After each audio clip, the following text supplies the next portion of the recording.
রোহিতকে ঘিরে আশঙ্কার কালো মেঘ, স্ক্যানারের নিচে পারফরমেন্স, এটাই কি শেষের শুরু? ভারত বনাম আফগানিস্তান সিরিজ চলছে। দীর্ঘদিন পর টি-20 ক্রিকেটে ফিরেছেন ভারতীয় দলের অধিনায়ক রোহিত শর্মা।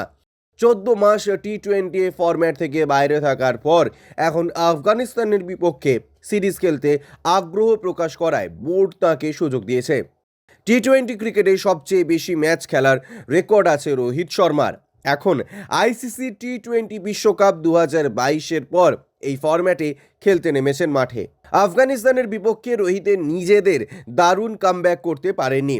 আফগানিস্তানের বিরুদ্ধে 3 ম্যাচে টি-20 সিরিজে অধিনায়ক হিসেবে ফিরেছেন রোহিত শর্মা। প্রথম ম্যাচে দ্বিতীয় বলে কোনো রান না করে রান আউট হয়ে ফিরে যান, আর দ্বিতীয় ম্যাচেও প্রথম বলেই ক্লিন বোল্ড হন তিনি। অ্যাকাউন্ট না খুলেই ফিরতে বাধ্য হন তিনি। টি-20 ফরম্যাটে সবচেয়ে বেশিবার 0 রানে আউট হয়ে ফিরে আসা ব্যাটসম্যানদের তালিকায় এখন দ্বিতীয় স্থানে রয়েছেন রোহিত শর্মা। অ্যাকাউন্ট না খুলেই যদি তাকে আরও একবার এই ফরম্যাটে ফিরতে হয়, তাহলে তার নাম একটি লজ্জাজনক রেকর্ডভুক্ত হবে। আয়ারল্যান্ডের পল স্টার্লিন টি-20 আন্তর্জাতিকে সবচেয়ে বেশিবার 0 রানে আউট হয়েছেন।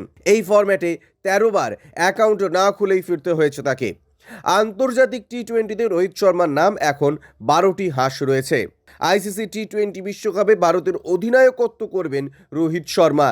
আফগানিস্তানের বিপক্ষে তাকে দলে অন্তর্ভুক্ত করে বিষয়টি স্পষ্ট করেছেন নির্বাচকেরা। এমন পরিস্থিতিতে ভবিষ্যতের ম্যাচগুলিতে সাবধানে খেলতে হবে এই ভারতীয় কিংবদন্তিকে। টি-20তে অধিনায়ক হিসেবে ভারতীয় দলের হয়ে খেলার সময় রোহিত শর্মা 6 বার 0 রানে আউট হয়েছেন। অধিনায়কত্ব ও ব্যাটিংয়ের সময় খাতা না খুলেই ফিরেছেন 6 বার। রাহুল এই ফরম্যাটে 5 বার 0 রানে আউট হয়েছেন এবং তিনি তালিকায় দ্বিতীয় স্থানে রয়েছেন। ব্যুরো রিপোর্ট, ইউজে নিউজ।